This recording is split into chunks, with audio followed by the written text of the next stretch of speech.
of The Invisible Man by H.G. Wells. Chapter 12. The Invisible Man Loses His Temper. It is unavoidable that at this point the narrative should break off again, for a certain very painful reason that will presently be apparent. While these things were going on in the parlour, and while Mr. Huxter was watching Mr. Marvel smoking his pipe against the gate, not a dozen yards away were Mr. Hall and Teddy Henfrey discussing in a state of cloudy puzzlement the one Iping topic. Suddenly there came a violent thud against the door of the parlour, a sharp cry, and then silence. "Hullo," said Teddy Henfrey. "Hullo," from the tap.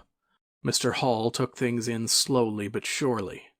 "That ain't right," he said, and came round from behind the bar towards the parlour door. He and Teddy approached the door together, with intent faces. Their eyes considered. "Summat wrong," said Hall, and Henfrey nodded agreement. Whiffs of an unpleasant chemical odor met them, and there was a muffled sound of conversation, very rapid and subdued. "You all right there?" asked Hall, rapping.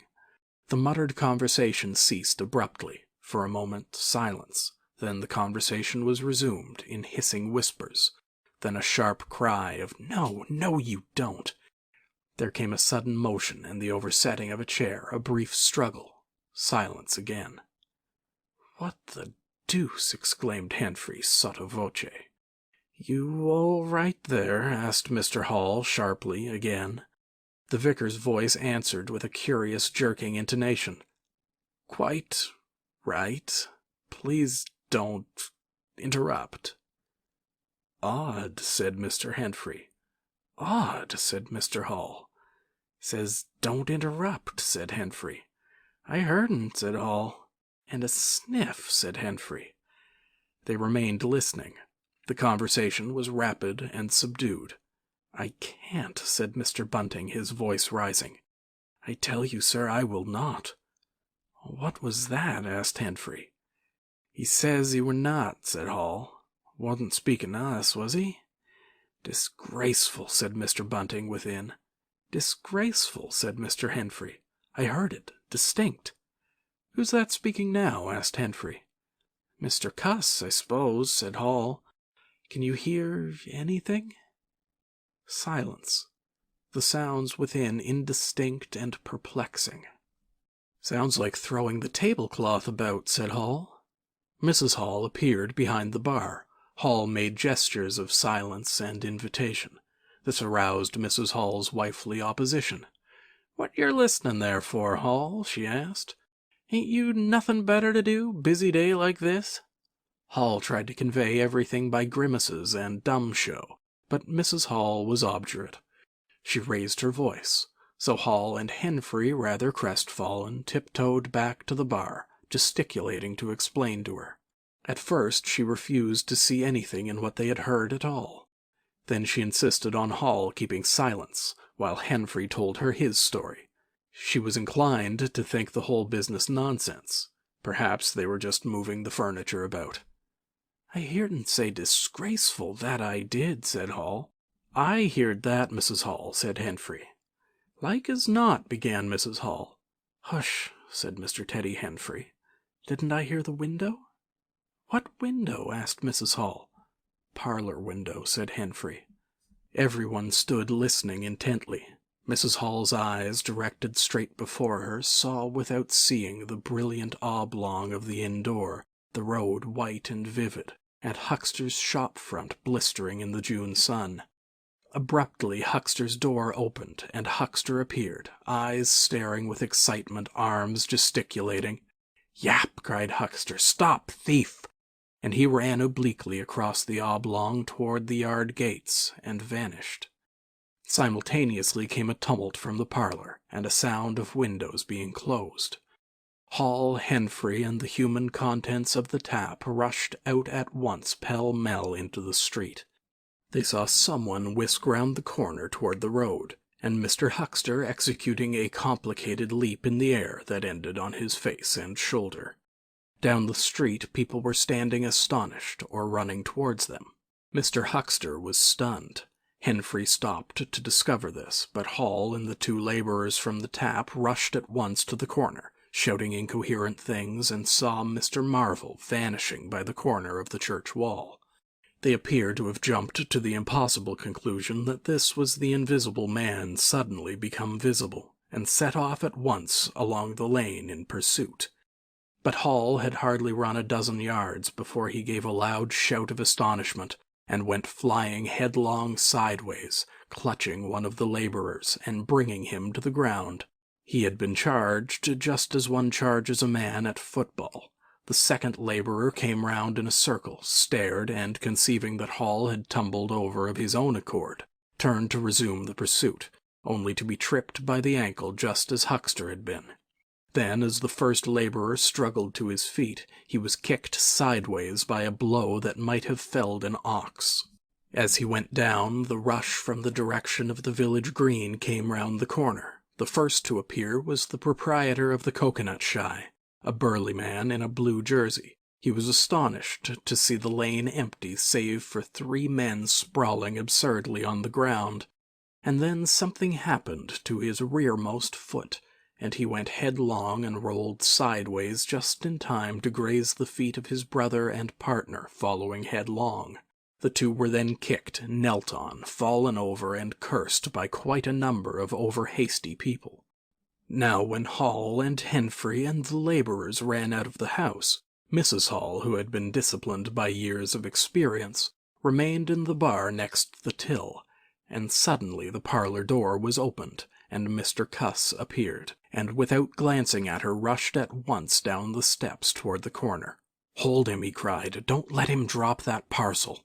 He knew nothing of the existence of Marvel, for the Invisible Man had handed over the books and bundle in the yard. The face of Mr. Cuss was angry and resolute, but his costume was defective, a sort of limp white kilt that could only have passed muster in Greece. "Hold him," he bawled. "He's got my trousers and every stitch of the vicar's clothes." "Tend to him in a minute," he cried to Henfrey as he passed the prostrate Huxter, and coming round the corner to join the tumult, was promptly knocked off his feet into an indecorous sprawl. Somebody in full flight trod heavily on his finger. He yelled, struggled to regain his feet, was knocked against and thrown on all fours again, and became aware that he was involved not in a capture, but a rout. Everyone was running back to the village. He rose again and was hit severely behind the ear. He staggered and set off back to the coach and horses forthwith, leaping over the deserted Huxter, who was now sitting up, on his way.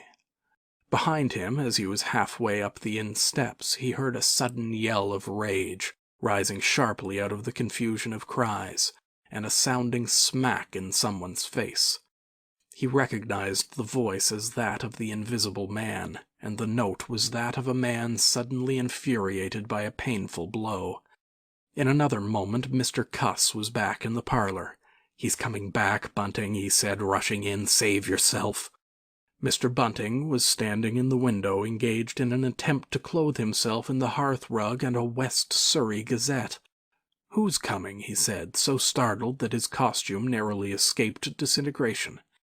"Invisible Man," said Cuss, and rushed on to the window. "We'd better clear out from here. He's fighting mad. Mad!" In another moment he was out in the yard. "Good heavens," said Mr. Bunting, hesitating between 2 horrible alternatives. He heard a frightful struggle in the passage of the inn, and his decision was made. He clambered out of the window, adjusted his costume hastily, and fled up the village as fast as his fat little legs would carry him. From the moment when the Invisible Man screamed with rage and Mr. Bunting made his memorable flight up the village, it became impossible to give a consecutive account of affairs in Iping. Possibly the Invisible Man's original intention was simply to cover Marvel's retreat with the clothes and books. But his temper, at no time very good, seems to have gone completely at some chance blow, and forthwith he set to smiting and overthrowing for the mere satisfaction of hurting. You must figure the street full of running figures, of doors slamming and fights for hiding places. You must figure the tumult suddenly striking on the unstable equilibrium of old Fletcher's planks and 2 chairs, with cataclysmic results. You must figure an appalled couple caught dismally in a swing. And then the whole tumultuous rush has passed, and the Iping street with its gods and flags is deserted save for the still raging unseen, and littered with coconuts, overthrown canvas screens, and the scattered stock in trade of a sweetstuff stall. Everywhere there is a sound of closing shutters and shoving bolts, and the only visible humanity is an occasional flitting eye under a raised eyebrow in the corner of a window-pane. The Invisible Man amused himself for a little while by breaking all the windows in the coach and horses, and then he thrust a street lamp through the parlour window of Mrs. Gribble. He, it must have been, who cut the telegraph wire to Aberdeen just beyond Higgins' cottage on the Aberdeen road, and after that, as his peculiar qualities allowed, he passed out of human perceptions altogether, and he was neither heard, seen, nor felt in Iping any more. He vanished, absolutely, but it was the best part of 2 hours before any human being ventured out again into the desolation of Iping Street. Chapter 13. Mr. Marvel discusses his resignation. When the dusk was gathering and Iping was just beginning to peep timorously forth again upon the shattered wreckage of its bank holiday, a short, thick-set man in a shabby silk hat was marching painfully through the twilight behind the beechwoods on the road to Bramblehurst. He carried 3 books bound together by some sort of ornamental elastic ligature, and a bundle wrapped in a blue tablecloth. His rubicund face expressed consternation and fatigue. He appeared to be in a spasmodic sort of hurry. He was accompanied by a voice other than his own, and ever again he winced under the touch of unseen hands. "If you give me the slip again," said the voice, "if you attempt to give me the slip again—" "Lord," said Mr. Marvel, "that shoulder's a mass of bruises as it is." "On my honor," said the voice, "I will kill you." "I didn't try to give you the slip," said Marvel in a voice that was not far remote from tears. "I swear I didn't. I didn't know the blessed turning, that was all. How the devil was I to know the blessed turning? As it is, I've been knocked about." "You'll get knocked about a great deal more if you don't mind," said the voice, and Mr. Marvel abruptly became silent. He blew out his cheeks, and his eyes were eloquent of despair. "It's bad enough to let these floundering yokels explode my little secret without your cutting off with my books. It's lucky for some of them they cut and ran when they did. Here am I. No one knew I was invisible. And now what am I to do?" "What am I to do?" asked Marvel sotto voce.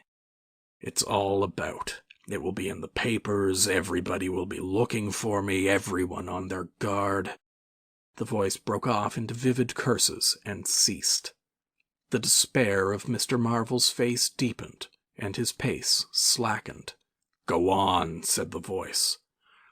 Mr. Marvel's face assumed a grayish tint between the ruddier patches. "Don't drop those books, stupid," said the voice, sharply, overtaking him. "The fact is," said the voice, "I shall have to make use of you. You're a poor tool, but I must." "I am a miserable tool," said Marvel. "You are," said the voice. "I'm the worst possible tool you could have," said Marvel. "I'm not strong," he said after a discouraging silence. "I'm not over-strong," he repeated. "No." "And my heart's weak. That little business, I pulled it through, of course, but bless you, I could have dropped." "Well?" "I haven't the nerve and strength for the sort of thing you want." "I'll stimulate you." "I wish you wouldn't. I wouldn't like to mess up your plans, you know, but I might out of sheer funk and misery." "You'd better not," said the voice with quiet emphasis. "I wish I was dead," said Marvel. "It ain't justice," he said. "You must admit it seems to me I've a perfect right—" "Get on," said the voice. Mr. Marvel mended his pace, and for a time they went in silence again. "It's devilish hard," said Mr. Marvel. This was quite ineffectual. He tried another tack. "What do I make by it?" he began again in a tone of unendurable wrong. "Oh, shut up," said the voice with sudden amazing vigor. "I'll see to you all right. You do what you're told, you'll do it all right. You're a fool and all that, but you'll do." "I tell you, sir, I'm not the man for it. Respectfully, but it is so." "If you don't shut up, I shall twist your wrist again," said the Invisible Man. "I want to think." Presently 2 oblongs of yellow light appeared through the trees, and the square tower of a church loomed through the gloaming. "I shall keep my hand on your shoulder," said the voice, "all through the village. Go straight through, and try no foolery. It will be the worse for you if you do." "I know that," sighed Mr. Marvel. "I know all that." The unhappy-looking figure in the obsolete silk hat passed up the street of the little village with his burdens, and vanished into the gathering darkness beyond the lights of the windows. Chapter 14. At Port Stowe. 10 o'clock the next morning found Mr. Marvel, unshaven, dirty, and travel-stained, sitting with the books beside him and his hands deep in his pockets, looking very weary, nervous, and uncomfortable, and inflating his cheeks at infrequent intervals, on the bench outside a little inn on the outskirts of Port Stowe. Beside him were the books, but now they were tied with string. The bundle had been abandoned in the pine woods beyond Bramblehurst in accordance with a change in the plans of the Invisible Man. Mr. Marvel sat on the bench, and although no one took the slightest notice of him, his agitation remained at fever heat. His hands would go ever and again to his various pockets with a curious nervous fumbling. When he had been sitting for the best part of an hour, however, an elderly mariner carrying a newspaper came out of the inn and sat down beside him. "Pleasant day," said the mariner. Mr. Marvel glanced about him with something very like terror. "Very," he said. "Just seasonable weather for the time of year," said the mariner, taking no denial. "Quite," said Mr. Marvel. The mariner produced a toothpick, and, saving his regard, was engrossed thereby for some minutes. His eyes, meanwhile, were at liberty to examine Mr. Marvel's dusty figure, and the books beside him. As he had approached Mr. Marvel, he had heard a sound like the dropping of coins into a pocket. He was struck by the contrast of Mr. Marvel's appearance with this suggestion of opulence.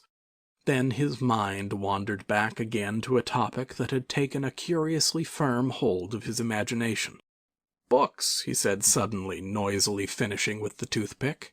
Mr. Marvel started and looked at them. "Oh, yes," he said. "Yes, they're books." "There's some extraordinary things in books," said the mariner. "I believe you," said Mr. Marvel. "And some extraordinary things out of 'em," said the mariner. "True, likewise," said Mr. Marvel. He eyed his interlocutor, and then glanced about him. "There's some extraordinary things in newspapers, for example," said the mariner. "There are."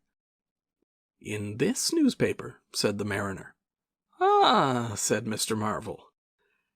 "There's a story," said the mariner, fixing Mr. Marvel with an eye that was firm and deliberate. "There's a story about an invisible man, for instance." Mr. Marvel pulled his mouth askew and scratched his cheek and felt his ears glowing. "What will they be writing next?" he asked faintly. "Austria or America?" "Neither," said the mariner. "Here." "Lord," said Mr. Marvel, starting. "When I say here," said the mariner, to Mr. Marvel's intense relief, "I don't of course mean here in this place, I mean hereabouts." "An invisible man," said Mr. Marvel. "And what's he been up to?" "Everything," said the mariner, controlling Marvel with his eye, and then amplifying, "every blessed thing." "I ain't seen a paper these 4 days," said Marvel. "Iping's the place he started at," said the mariner. "Indeed," said Mr. Marvel. "He started there, and where he came from nobody don't seem to know. Here it is, peculiar story from Iping, and it says in this paper that the evidence is extraordinary strong. Extraordinary." "Lord," said Mr. Marvel. "But then it's an extraordinary story. There's a clergyman and a medical gent witnesses. Saw him all right and proper. Or leastways didn't see him. He was staying, it says, at the Coach and Horses, and no one don't seem to have been aware of his misfortune, it says, aware of his misfortune, until an altercation in the inn, it says. His bandages on his head was torn off. It was then observed that his head was invisible. Attempts were at once made to secure him, but casting off his garments, it says, he succeeded in escaping. But not until after a desperate struggle in which he had inflicted serious injuries, it says, on our worthy and able constable, Mr. J.A. Jaffers. Pretty straight story, eh? Names and everything." "Lord," said Mr. Marvel, looking nervously about him, trying to count the money in his pockets by his unaided sense of touch, and full of a strange and novel idea. "It sounds most astonishing." "Don't it? Extraordinary, I call it. Never heard tell of invisible men before, I haven't, but nowadays one hears such a lot of extraordinary things that—" "Is that all he did?" asked Marvel, trying to seem at his ease. "It's enough, ain't it?" said the mariner. "Didn't go back by any chance?" asked Marvel. "Just escaped, and that's all, eh?" "All," said the mariner. "Why, ain't it enough?" "Quite enough," said Marvel. "I should think it was enough," said the mariner. "I should think it was enough." "He didn't have any pals? It don't say he had any pals, does it?" asked Mr. Marvel, anxious. "Ain't one of a sort enough for you?" asked the mariner. "No, thank heavens, as one might say, he didn't." He nodded his head slowly. "It makes me regular uncomfortable, the bare thought of that chap running about the country. He is present at large, and from certain evidence it is supposed that he has took, I suppose they mean, the road to Port Stowe. You see, we're right in it. None of your American wonders this time. And just think of the things he might do. Where'd you be if he took a drop over and above and had a fancy to go for you? Suppose he wants to rob. Who can prevent him? And he can trespass, he can burgle, he could walk through a cordon of policemen as easy as me or you could give the slip to a blind man. Easier, for these here blind chaps here uncommon sharp, I'm told. And wherever there was liquor, he fancied—" "He's got a tremendous advantage, certainly," said Mr. Marvel. "And, well—" "You're right," said the mariner. "He has." All this time Mr. Marvel had been glancing about him intently, listening for faint footfalls, trying to detect imperceptible movements. He seemed on the point of some great resolution. He coughed behind his hand. He looked about him again, listened, bent towards the mariner, and lowered his voice. "The fact of it is, I happen to know just a thing or two about this invisible man. From private sources." "Oh," said the mariner, interested. "You?" "Yes," said Mr. Marvel. "Me." "Indeed," said the mariner. "And may I ask—" "You'll be astonished," said Mr. Marvel behind his hand. "It's tremendous." "Indeed," said the mariner. "The fact is," began Mr. Marvel eagerly in a confidential undertone. Suddenly his expression changed marvelously. "Ow!" he said. He rose stiffly in his seat. His face was eloquent of physical suffering. "Wow!" he said. "What's up?" said the mariner, concerned. "Toothache," said Mr. Marvel, and put his hand to his ear. He caught hold of his books. "I must be getting on, I think," he said. He edged in a curious way along the seat away from his interlocutor. "But you was just a-going to tell me about this here invisible man," protested the mariner. Mr. Marvel seemed to consult with himself. "Hoax," said a voice. "It's a hoax," said Mr. Marvel. "But it's in the paper," said the mariner. "Hoax all the same," said Marvel. "I know the chap that started the lie. There ain't no invisible man whatsoever, blimey." But how about this paper? Do you mean to say—" "Not a word of it," said Marvel, stoutly. The mariner stared, paper in hand. Mr. Marvel jerkily faced about.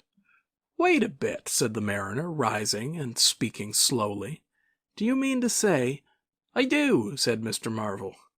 "Then why did you let me go on and tell you all this blarsted stuff, then? What do you mean by letting a man make a fool of himself like that for, eh?" Mr. Marvel blew out his cheeks. The mariner was suddenly very red indeed. He clenched his hands. "I've been talking here this 10 minutes," he said, "and you little pot-bellied, leathery-faced son of an old boot, couldn't have had the elementary manners." "Don't you come bandying words with me," said Mr. Marvel. "Bandying words? I'm a jolly good mind—" "Come up," said a voice, and Mr. Marvel was suddenly whirled about and started marching off in a curious spasmodic manner. "You'd better move on," said the mariner. "Who's moving on?" said Mr. Marvel. He was receding obliquely with a curious hurrying gait, with occasional violent jerks forward. Some way along the road he began a muttered monologue, protests and recriminations. "Silly devil," said the mariner, legs wide apart, elbows akimbo, watching the receding figure. "I'll show you, you silly ass, hoaxing me. It's here, on the paper." Mr. Marvel retorted incoherently, and, receding, was hidden by a bend in the road, but the mariner still stood magnificent in the midst of the way, until the approach of a butcher's cart dislodged him. Then he turned himself towards Port Stowe. "Full of extraordinary asses," he said softly to himself. "Just to take me down a bit, that was his silly game. It's on the paper." And there was another extraordinary thing he was presently to hear, that had happened quite close to him, and that was a vision of a fistful of money, no less, travelling without visible agency, along by the wall at the corner of St. Michael's Lane. A brother mariner had seen this wonderful sight that very morning. He had snatched at the money forthwith, and had been knocked headlong, and when he had got to his feet the butterfly money had vanished. Our mariner was in the mood to believe anything, he declared, but that was a bit too stiff. Afterwards, however, he began to think things over. The story of the flying money was true, and all about that neighbourhood, even from the august London and Country Banking Company, from the tills of shops and inns, doors standing that sunny weather entirely open, money had been quietly and dexterously making off that day in handfuls and rouleaux, floating quietly along by walls and shady places, dodging quickly from the approaching eyes of men. And it had, though no man had traced it, invariably ended its mysterious flight in the pocket of that agitated gentleman in the obsolete silk hat, sitting outside the little inn on the outskirts of Port Stowe. It was 10 days after, and indeed only when the Burdock story was already told, that the mariner collated these facts and began to understand how near he had been to the wonderful Invisible Man. Chapter 15. The Man Who Was Running. In the early evening time, Dr. Kemp was sitting in his study in the belvedere on the hill overlooking Burdock. It was a pleasant little room with 3 windows, north, west, and south, and bookshelves covered with books and scientific publications, and a broad writing table, and under the north window a microscope, glass slips, minute instruments, some cultures, and scattered bottles of reagents. Dr. Kemp's solar lamp was lit, albeit the sky was still bright with the sunset light, and his blinds were up because there was no offense of peering outsiders to require them pulled down. Dr. Kemp was a tall and slender young man, with flaxen hair and a mustache almost white, and the work he was upon would earn him, he hoped, the fellowship of the Royal Society, so highly did he think of it. And his eye, presently wandering from his work, caught the sunset blazing at the back of the hill that is over against his own. For a moment perhaps he sat, pen in mouth, admiring the rich golden color above the crest, and then his attention was attracted by the little figure of a man, inky black, running over the hill-brow towards him. He was a shortish little man, and he wore a high hat, and he was running so fast that his legs verily twinkled. "Another of those fools," said Dr. Kemp, "like that ass who ran into me this morning round a corner with 'The visible man a-coming, sir.' I can't imagine what possesses people. One might think we were in the 13th century." He got up, went to the window, and stared at the dusky hillside, and the dark little figure tearing down it. "He seems in a confounded hurry," said Dr. Kemp, "but he doesn't seem to be getting on. If his pockets were full of lead, he couldn't run heavier." "Spurted, sir," said Dr. Kemp. In another moment the higher of the villas that had clambered up the hill from Burdock had occulted the running figure. He was visible again for a moment, and then again, 3 times between the 3 detached houses that came next, and then the terrace hid him. "Asses," said Dr. Kemp, swinging round on his heel and walking back to his writing-table. But those who saw the fugitive nearer and perceived the abject terror on his perspiring face, being themselves in the open roadway, did not share in the doctor's contempt.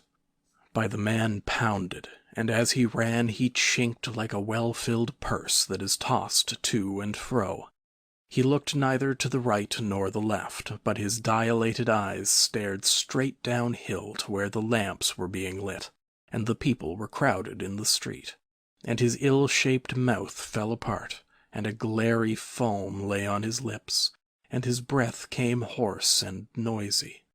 All he passed stopped and began staring up the road and down, and interrogating one another with an inkling of discomfort for the reason of his haste.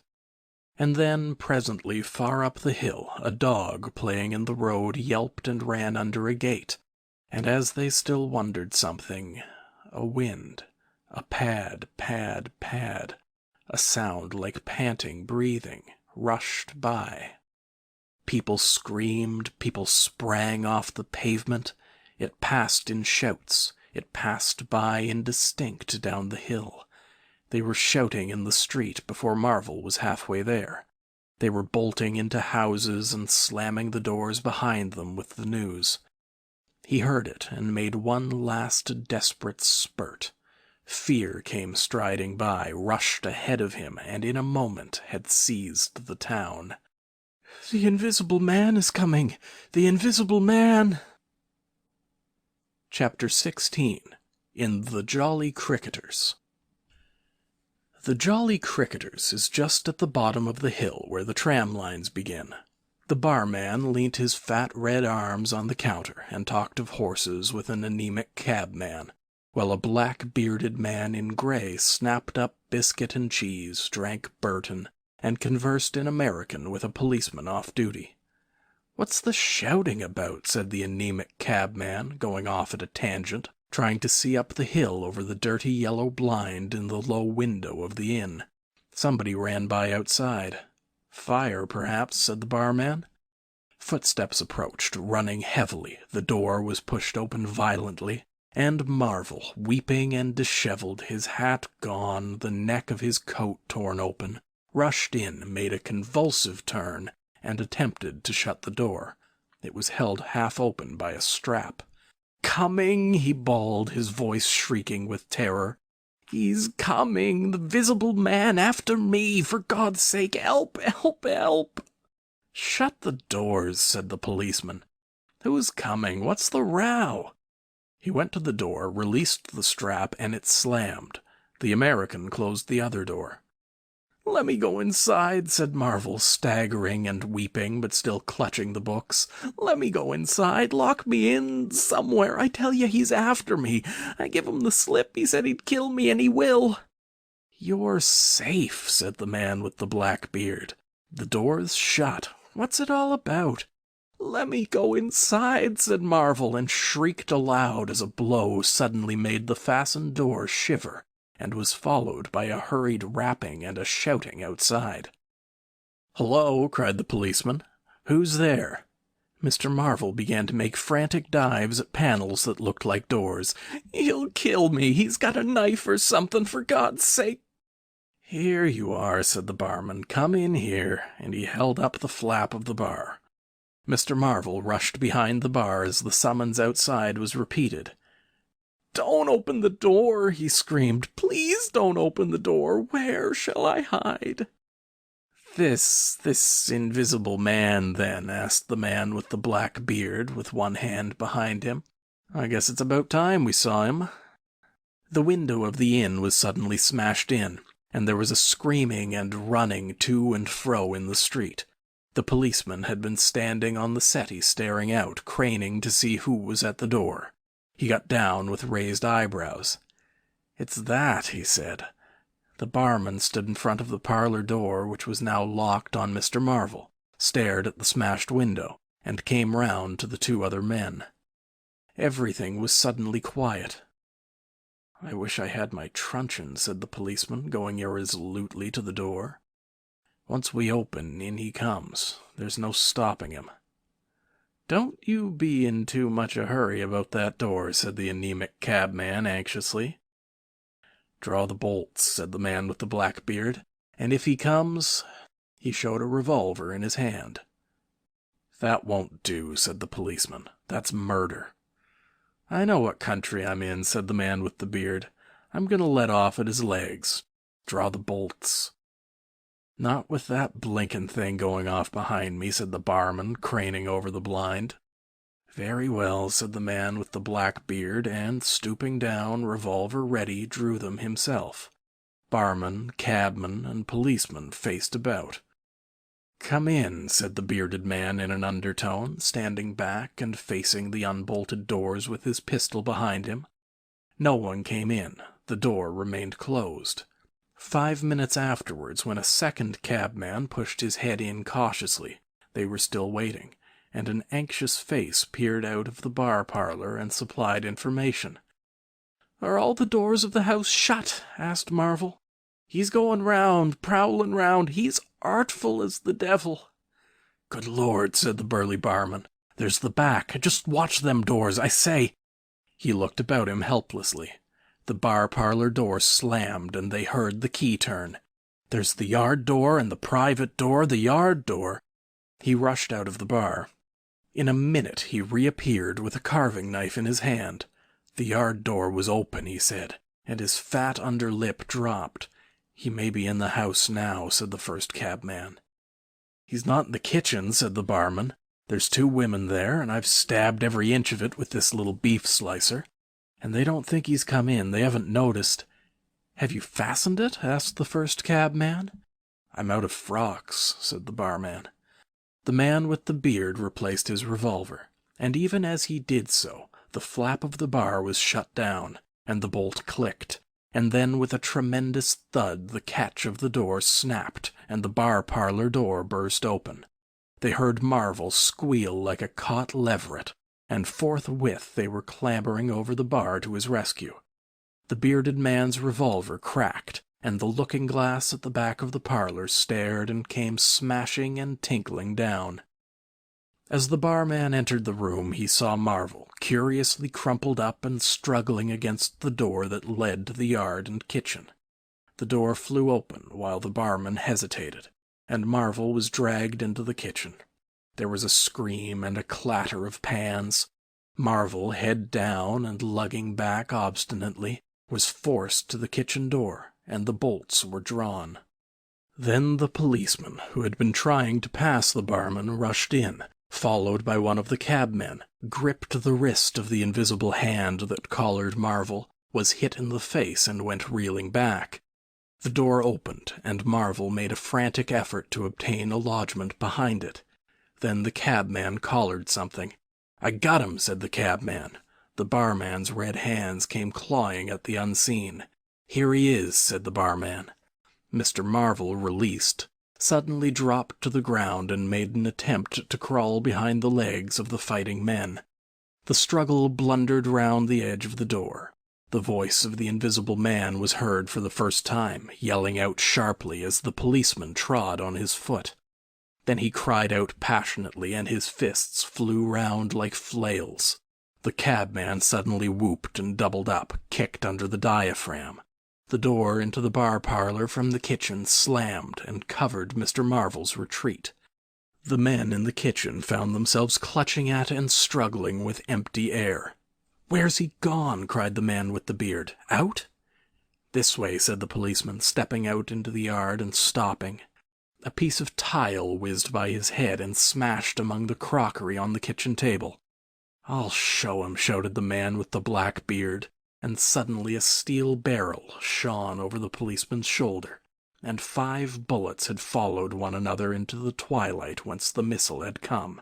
As he fired, the man with the beard moved his hand in a horizontal curve, so that his shots radiated out into the narrow yard like spokes from a wheel. A silence followed. "5 cartridges," said the man with the black beard. "That's the best of all. 4 aces and a joker. Get a lantern, someone, and come feel about for his body." Chapter 17. Dr. Kemp's Visitor. Dr. Kemp had continued writing in his study until the shots aroused him. Crack, crack, crack they came one after the other. "Hullo," said Dr. Kemp, putting his pen into his mouth again and listening. "Who's letting off revolvers in Burdock? What are the asses at now?" He went to the south window, threw it up, and leaning out stared down on the network of windows, beaded gas lamps and shops, with its black interstices of roof and yard that made up the town at night. "Looks like a crowd down the hill," he said, "by the cricketers," and remained watching. Thence his eyes wandered over the town to far away where the ship's lights shone, and the pier glowed, a little illuminated, faceted pavilion like a gem of yellow light. The moon in its first quarter hung over the westward hill, and the stars were clear and almost tropically bright. After 5 minutes, during which his mind had travelled into a remote speculation of social conditions of the future, and lost itself at last over the time dimension, Dr. Kemp roused himself with a sigh, pulled down the window again, and returned to his writing desk. It must have been about an hour after this that the front doorbell rang. He had been writing slackly and with intervals of abstraction since the shots. He sat listening. He heard the servant answer the door, and waited for her feet on the staircase, but she did not come. "Wonder what that was," said Dr. Kemp. He tried to resume his work, failed, got up, went downstairs from his study to the landing, rang, and called over the balustrade to the housemaid as she appeared in the hall below. "Was that a letter?" he asked. "Only a runaway ring, sir," she answered. "I'm restless tonight," he said to himself. He went back to his study, and this time attacked his work resolutely. In a little while he was hard at work again, and the only sounds in the room were the ticking of the clock and the subdued shrillness of his quill, hurrying in the very center of the circle of light his lampshade threw on his table. It was 2 o'clock before Dr. Kemp had finished his work for the night. He rose, yawned, and went downstairs to bed. He had already removed his coat and vest when he noticed that he was thirsty. He took a candle and went down to the dining room in search of a siphon and whiskey. Dr. Kemp's scientific pursuits have made him a very observant man, and as he recrossed the hall he noticed a dark spot on the linoleum near the mat at the foot of the stairs. He went on upstairs, and then it suddenly occurred to him to ask himself what the spot on the linoleum might be. Apparently some subconscious element was at work. At any rate, he turned with his burden, went back to the hall, put down the siphon and whiskey, and, bending down, touched the spot. Without any great surprise, he found it had the stickiness and color of drying blood. He took up his burden again, and returned upstairs, looking about him and trying to account for the blood spot. On the landing he saw something and stopped, astonished. The door handle of his own room was blood-stained. He looked at his own hand. It was quite clean, and then he remembered that the door of his room had been open when he came down from his study, and that consequently he had not touched the handle at all. He went straight into his room, his face quite calm, perhaps a trifle more resolute than usual. His glance, wandering inquisitively, fell on the bed. On the counterpane was a mess of blood, and the sheet had been torn. He had not noticed this before because he had walked straight to the dressing-table. On the further side the bedclothes were depressed as if someone had been recently sitting there. Then he had an odd impression that he heard a low voice say, "Good heavens, Kemp!" But Dr. Kemp was no believer in voices. He stood staring at the tumbled sheets. Was that really a voice? He looked about again, but noticed nothing further than the disordered and blood-stained bed. Then he distinctly heard a movement across the room, near the wash-hand stand. All men, however highly educated, retain some superstitious inklings. The feeling that is called eerie came upon him. He closed the door of the room, came forward to the dressing-table, and put down his burdens. Suddenly, with a start, he perceived a coiled and blood-stained bandage of linen rag hanging in mid-air between him and the wash-hand stand. He stared at this in amazement. It was an empty bandage, a bandage properly tied but quite empty. He would have advanced to grasp it, but a touch arrested him, and a voice speaking quite close to him. "Kemp," said the voice. "Eh?" said Kemp with his mouth open. "Keep your nerve," said the voice. "I'm an invisible man." Kemp made no answer for a space, simply stared at the bandage. "Invisible man," he said. "I am an invisible man." The story he had been active to ridicule only that morning rushed through Kemp's brain. He does not appear to have been either very much frightened or very greatly surprised at the moment. Realization came later. "I thought it was all a lie," he said. The thought uppermost in his mind was the reiterated arguments of the morning. "Have you a bandage on?" he asked. "Yes," said the invisible man. "Oh," said Kemp, and then roused himself.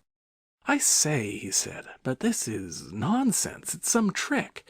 He stepped forward suddenly, and his hand, extended towards the bandage, met invisible fingers. He recoiled at the touch, and his color changed. "Keep steady, Kemp, for God's sake. I want help badly. Stop." The hand gripped his arm. He struck at it. "Kemp," cried the voice. "Kemp, keep steady." And the grip tightened. A frantic desire to free himself took possession of Kemp. The hand of the bandaged arm gripped his shoulder, and he was suddenly tripped and flung backward upon the bed. He opened his mouth to shout, and the corner of the sheet was thrust between his teeth. The invisible man had him down grimly, but his arms were free, and he struck and tried to kick savagely. "Listen to reason, will you?" said the invisible man, sticking to him in spite of a pounding in the ribs. "By heaven, you'll madden me in a minute." "Lie still, you fool," bawled the invisible man in Kemp's ear. Kemp struggled for another moment, and then lay still. "If you shout, I'll smash your face," said the invisible man, relieving his mouth. "I'm an invisible man. It's no foolishness and no magic. I really am an invisible man. And I want your help. I don't want to hurt you, but if you behave like a frantic rustic, I must. Don't you remember me, Kemp? Griffin, of University College." "Let me get up," said Kemp. "I'll stop where I am, and let me sit quiet for a minute." He sat up and felt his neck. "I am Griffin of University College, and I have made myself invisible. I am just an ordinary man, a man you have known, made invisible." "Griffin," said Kemp. "Griffin," answered the voice. "A younger student than you were, almost an albino, 6 feet high and broad, with a pink and white face and red eyes, who won the medal for chemistry." "I am confused," said Kemp. "My brain is rioting. What has this to do with Griffin?" "I am Griffin." Kemp thought. "It's horrible," he said. "But what devilry must happen to make a man invisible?" "It's no devilry. It's a process, sane and intelligible enough. It's horrible, said Kemp. How on earth? It's horrible enough. But I'm wounded and in pain and tired. Great God, Kemp, you are a man. Take it steady. Give me some food and drink and let me sit down here. Kemp stared at the bandage as it moved across the room, then saw a basket chair dragged across the floor and come to rest near the bed. It creaked, and the seat was depressed the quarter of an inch or so. He rubbed his eyes and felt his neck again. "This beats ghosts," he said, and laughed stupidly. "That's better. Thank heaven you're getting sensible." "Or silly," said Kemp, and knuckled his eyes. "Give me some whiskey. I'm near dead." It didn't feel so. "Where are you? If I get up, shall I run into you? There. All right.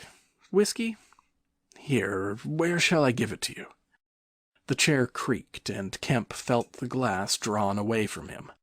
He let go by an effort. His instinct was all against it. It came to rest poised 20 inches above the front edge of the seat of the chair. He stared at it in infinite perplexity. This must be hypnotism. You have suggested you are invisible." "Nonsense," said the voice.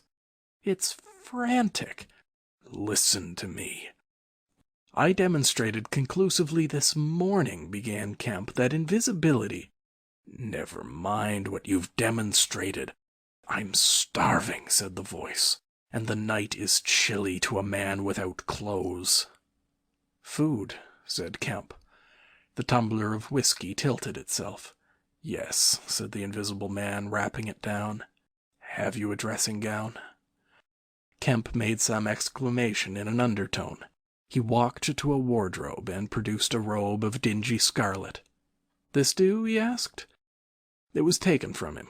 It hung limp for a moment in midair, fluttered weirdly, stood full and decorous buttoning itself, and sat down in his chair. "Drawers, socks, slippers would be a comfort," said the unseen, curtly. "And food." "Anything. But this is the insanest thing I was ever in my life." He turned out his drawers for the articles, and then went downstairs to ransack his larder. He came back with some cold cutlets and bread, and pulled up a light table, and placed them before his guest. "Never mind knives," said his visitor, and a cutlet hung in mid-air with a sound of gnawing. "Invisible," said Kemp, and sat down on a bedroom chair. "I always like to get something about me before I eat," said the invisible man, with a full mouth, eating greedily. "Queer fancy." "I suppose that wrist is all right," said Kemp. "Trust me," said the invisible man. "Of all the strange and wonderful—" "Exactly. But it's odd I should blunder into your house to get my bandaging. My first stroke of luck. Anyhow, I meant to sleep in this house tonight. You must stand that. It's a filthy nuisance, my blood showing, isn't it? Quite a clot over there. Gets visible as it coagulates, I see. It's the only living tissue I've changed, and only for as long as I'm alive. I've been in the house 3 hours. "But how's it done?" began Kemp in a tone of exasperation. "Confound it, the whole business, it's unreasonable from beginning to end." "Quite reasonable," said the invisible man. "Perfectly reasonable." He reached over and secured the whiskey bottle. Kemp stared at the devouring dressing gown. A ray of candlelight penetrating a torn patch in the right shoulder made a triangle of light under the left ribs. "What were the shots?" he asked. "How did the shooting begin?"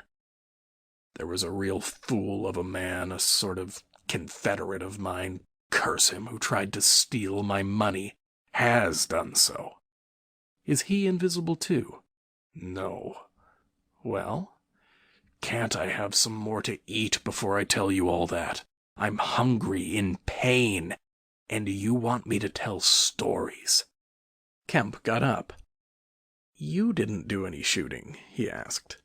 "Not me," said his visitor. "Some fool I'd never seen fired at random.